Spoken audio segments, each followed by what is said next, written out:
Hello everyone, welcome to Oliveboard. इस वर्षा दीवान और ये बहुत ही ज़्यादा इम्पोर्टेंट सेशन है सभी एस्पिरेंट्स के लिए जो 2026 में आरबीआई ग्रेड बी एग्जामिनेशन को और नबार्ड ग्रेड एग्जामिनेशन को एक साथ प्रिपेयर कर सोच रहे हैं।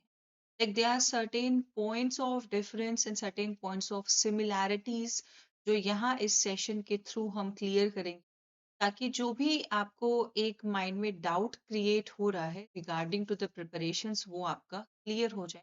सो मेक श्योर ये सेशन आप लास्ट तक देखने वाले हैं ताकि आप इन दोनों एग्जाम्स को एक साथ में कैसे हम टारगेट कर सकते हैं। You will better know about the strategies, you will understand the differences in syllabus, differences in profiles as well, right? So let's start our today's session. Please share the session among your friends also so that they will also get to know how we can prepare these two exams together. Okay, so let's start our discussion about these two examination in the terms of eligibility, exam pattern, syllabus and preparation strategy. Okay, सबसे बड़ा question यही रहता है mind में, am I eligible for this examination?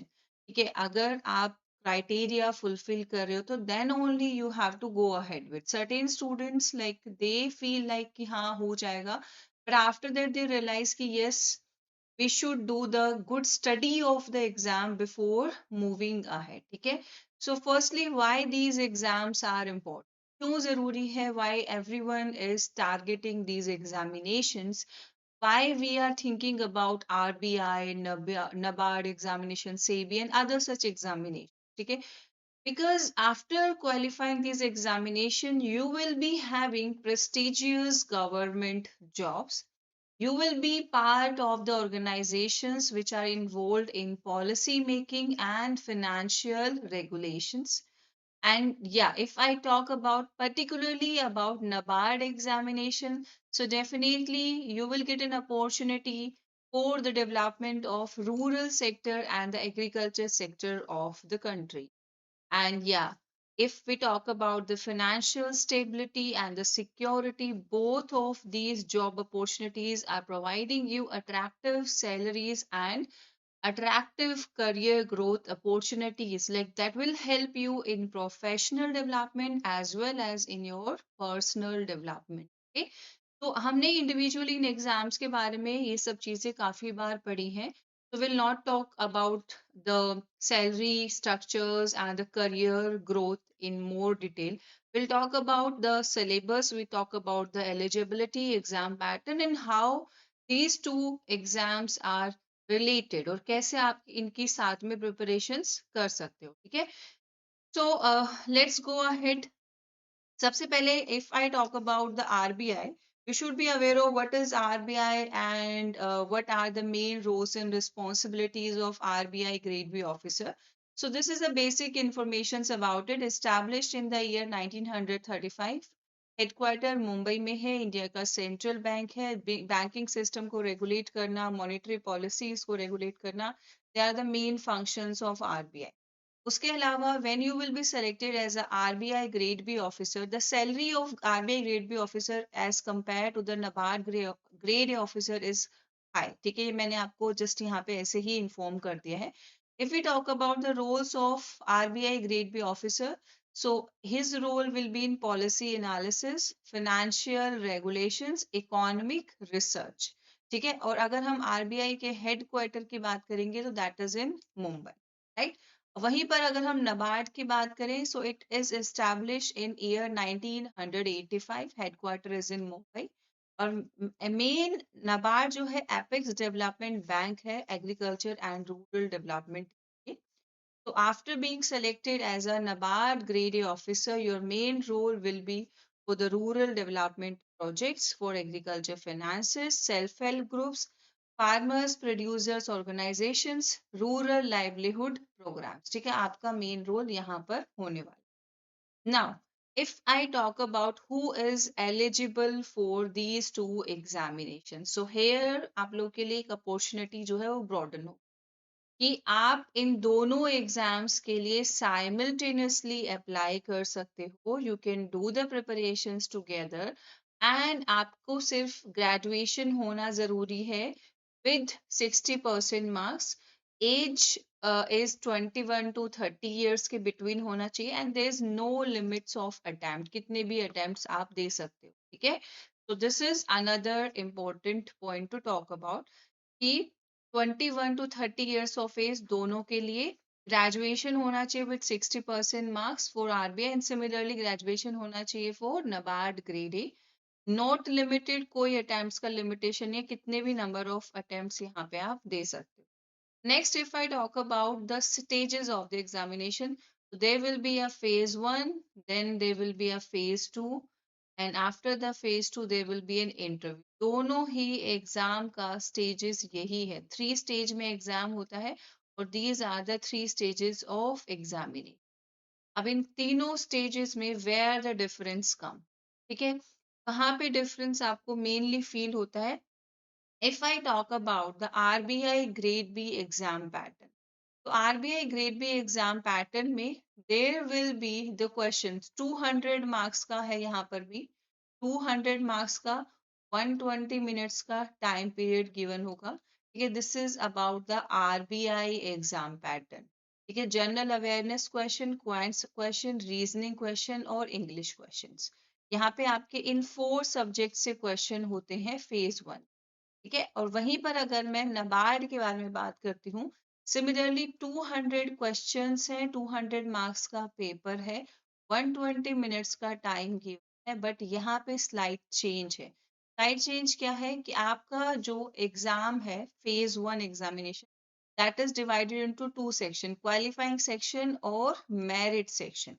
अब ये जो qualifying section है इसमें आपका quants, reasoning, English, computer knowledge and decision making, ये सब्जेक्ट्स होते हैं।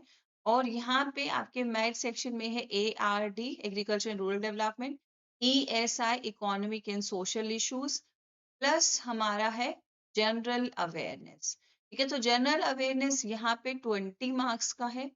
अब इसमें एक चीज मैं आपको बता देती हूँ, ESI एंड ARD ये आपके 40 मार्क्स के हैं दोनों, ठीक है। अब यहाँ पे जो क्वेश्चंस आते हैं जनरल अवेयरनेस पोर्शन में, there may be direct question from agriculture subject, current affair specifically current news, agriculture subject, rural development portion अगर हम प्रीवियस ईयर पेपर्स देख रहे हैं तो, प्लस इकोनॉमी से question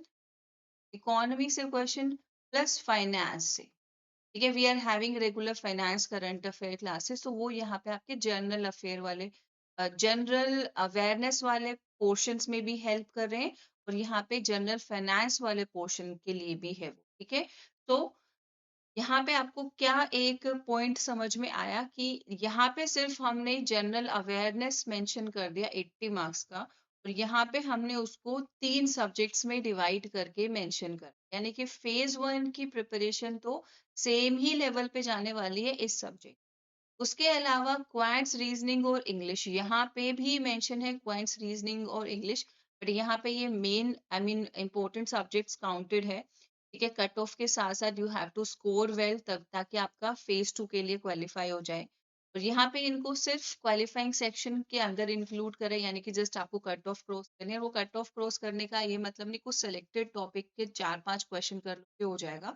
you need to do the complete syllabus, आपको syllabus तो करना पड़ेगा, क्वेश्चंस प्रैक्टिस करना ही पड़ेगा।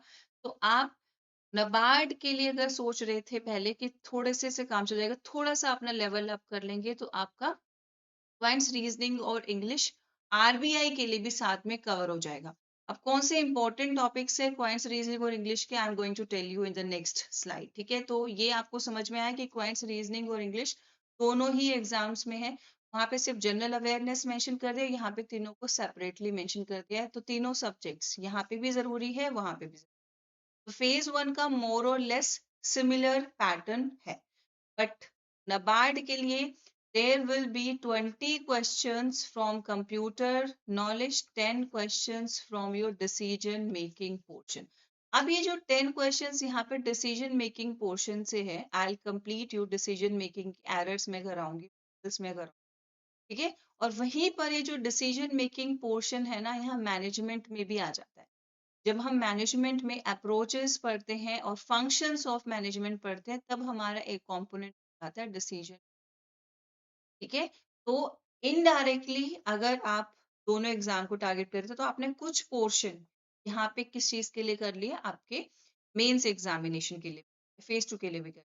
और ये अगर आप देख रहे हो तो रूरल डेवलपमेंट एंड इकोनॉमी, ठीक है, करंट अफेयर्स तो आप पढ़ोगे ही, बट यहाँ पे फेज 1 के लिए ही आपको थियोरी और स्टैटिक क्लासेस भी कवर करनी है।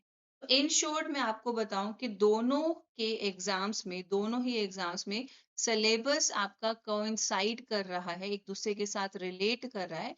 बट नबार्ड के लिए कुछ पोर्शंस ऐसा है फेज 1 में जो आपको थोड़ा सा ज्यादा स्टडी करना, ठीक है, and that is from your ESI ARD portion and these two subjects. Okay, so this is how these two exams can differ. अब आप एक बात समझिए कि आई एम नॉट सेइंग कि कल आपका एग्जाम है, start doing preparation, like next month आपका एग्जाम है, स्टार्ट डूइंग।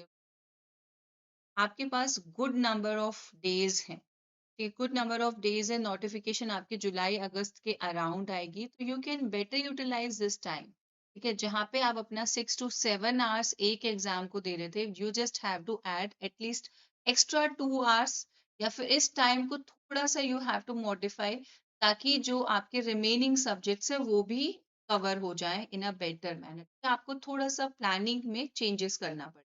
ठीक है, so this is about your phase 1। अब फेज 1 के एग्जामिनेशन के बाद if I talk about RBI grade B examination और नबार्ड ग्रेड एग्जामिनेशन, आपके पास नियरली 30 to 35 डेज ही बचते हैं। ठीक है, 30 to 35 डेज के अराउंड का ही टाइम रहता है आपके पास to prepare your phase 2 guys. तो इफ यू आर थिंकिंग कि फेज 1 के बाद आप फेज 2 का प्रिपरेशन स्टार्ट करेंगे, तो it is not possible at all. ठीक है, क्योंकि दोनों ही, अब यहाँ पे क्या एक इंपॉर्टेंट पॉइंट ऑफ सिमिलैरिटी है, कि मैं पहले इंपॉर्टेंट पॉइंट ऑफ सिमिलैरिटी बता देती हूँ। पेपर 2 यहाँ पे है इंग्लिश का राइटिंग स्किल्स चेक करने के लिए, 90 minutes time will be given, 3 questions रहेंगे, 100 मार्क्स का पेपर रहेगा। डिस्क्रिप्टिव है आपकी, how you are framing your answers, इस चीज को चेक करने के लिए। तो RBI ग्रेड बी में पेपर 2 है इंग्लिश का राइटिंग स्किल्स के लिए। सिमिलरली यहाँ पे फेज 2 में पेपर 1 है जनरल इंग्लिश का, that will be descriptive paper, 3 questions रहेंगे, 100 मार्क्स रहेगा, 90 मिनट्स का टाइम रहेगा, and that is also to know कि how you frame your answers. तो दोनों ही एग्जाम में general English is a common subject. उसके अलावा there is a subject of ESI, Economic and Social Issues.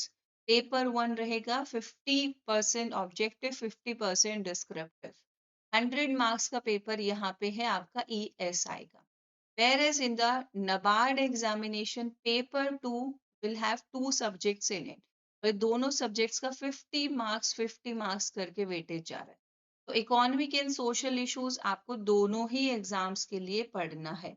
वहां पे 100 मार्क्स का आ रहा है RBI में, और यहाँ पे 50 मार्क्स का आ रहा है। ठीक है, नेक्स्ट यहाँ पे another subject that is mention is general finance and management. ये डिफरेंट सब्जेक्ट, ये बिल्कुल डिफरेंट सब्जेक्ट हो गया 100 मार्क्स के लिए यहाँ पे, और यहाँ पे आपका 50 मार्क्स के लिए डिफरेंट सब्जेक्ट हो गया ARD, जो कि आप फेज 1 में भी पढ़ के आ रहे हो। ठीक है, और पेपर 2 की प्रिपरेशन ऐसा नहीं है कि firstly you will do the paper 1 then paper 2, no. आपको पेपर 1, पेपर 2, फेज 1, फेज 2 की प्रिपरेशन इंटीग्रेटेड मैनर में करनी पड़ती है।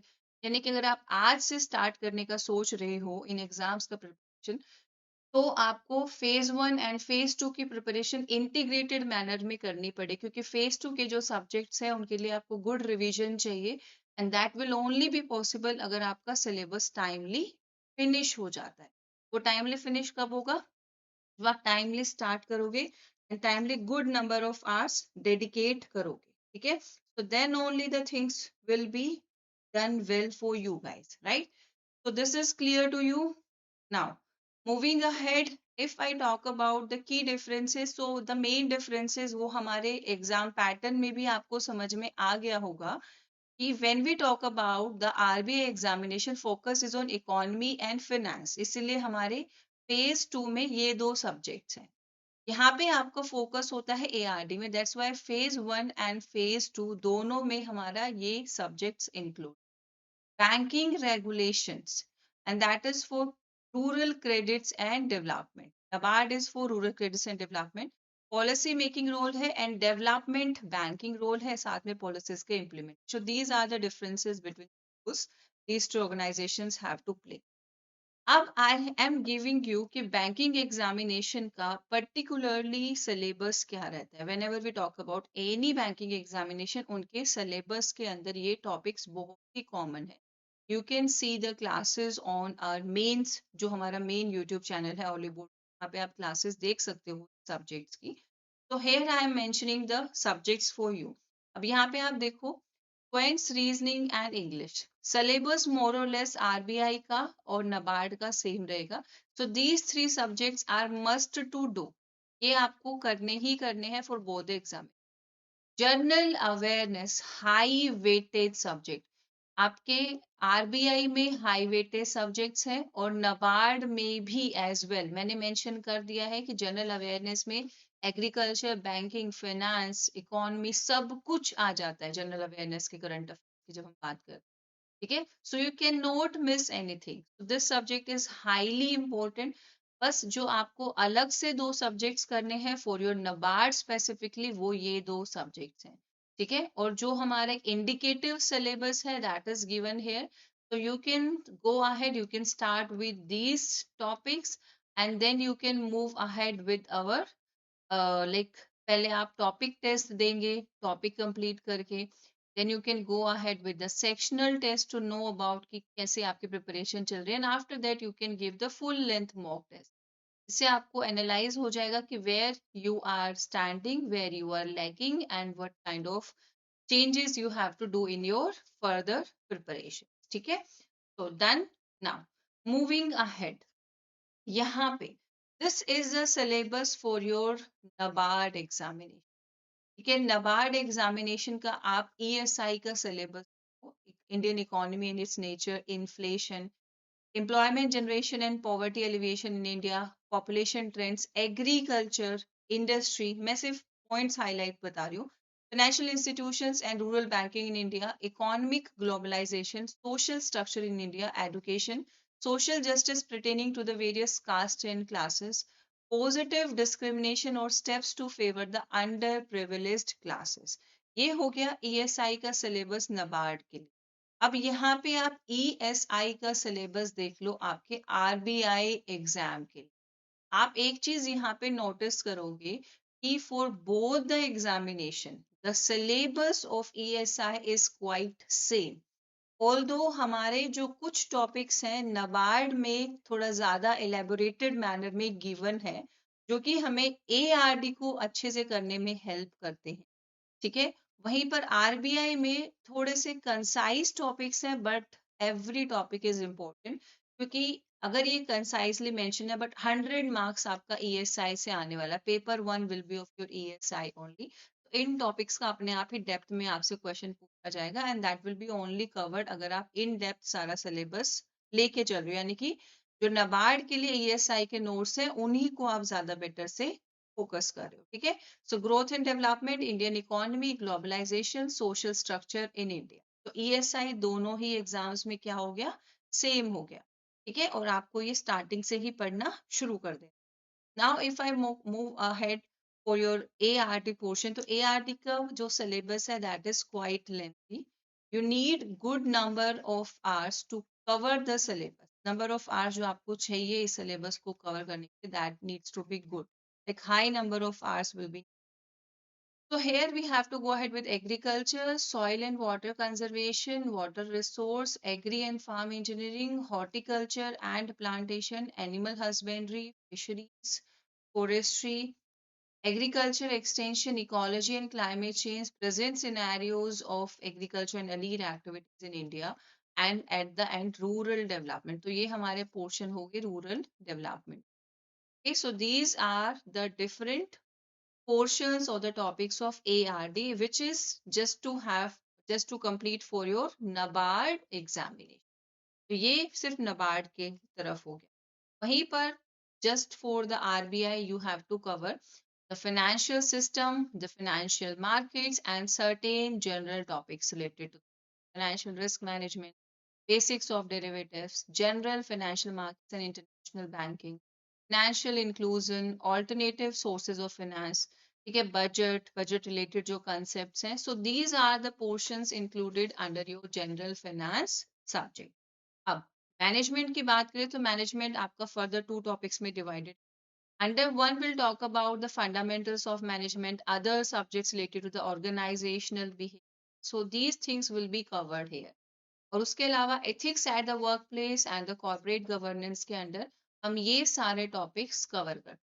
ठीक है, ओके.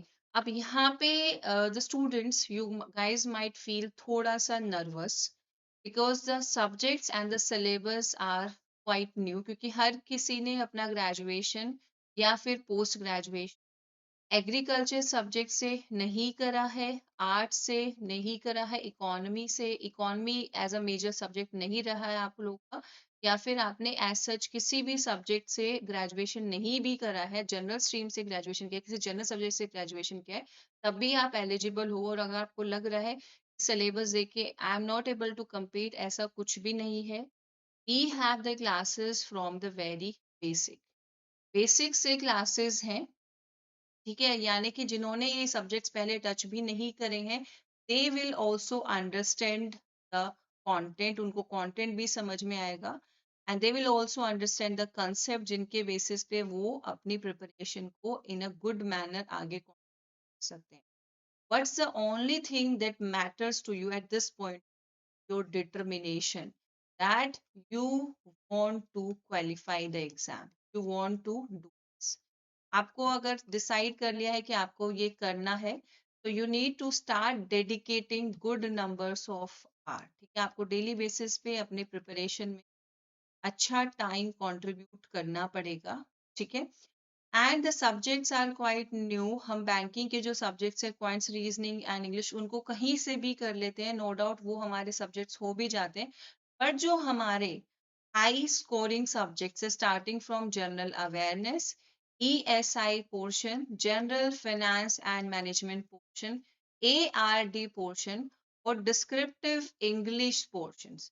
ये जो syllabus के ये जो हमारे subjects हैं, guys, for these subjects आपको good preparation की need है. You need to be a very dedicated aspirant. और ये सिलेबस के जो पोर्शंस हैं, उसके लिए अगर आप किसी बैच में एनरोल कर लेते हैं और या फिर कोई क्लासेस परचेज कर लेते हैं, या फिर at least you are having the standard books to do this, अगर आपके पास ऐसे बुक्स भी हैं कवर करने के लिए, तो that means it would be easy for you ahead. आपके लिए आगे फर्दर पढ़ना बहुत इजी हो जाएगा. ठीक है, तो दीज आर, आपको मैंने यहाँ दो बैचेस, दो पैक दिखाए हैं. That is regulatory exam super elite pro and this is regulatory exam super elite. So super elite pro में books will be delivered to your home address, आपके एड्रेस पे बुक्स आपको डिलीवर होंगे. यहाँ पे notes will be in the soft copy format will be provided. Soft copy form में notes होंगे जिनकी हेल्प से आप रिवीजन कर सकते हो. ठीक है, and wherever you feel like you are not getting anything, you can connect with me on this telegram. Plus आप इस वीडियो के कमेंट बॉक्स में अपने डाउट्स मेंशन कर सकते हो. I'll make sure टाइमली आपके सारे डाउट्स क्लियर हो जाएंगे. अब जो आपको एक स्टडी प्लान और एक स्ट्रैटेजी चाहिए थी कि दोनों एग्जाम्स को साथ में कैसे हम कंटिन्यू कर सकते थे, आई होप वो आपको अच्छे से समझ में आ गया होगा. If still the things are tough for you to start with, please let me know in the comment box. Okay, thank you so much and bye bye.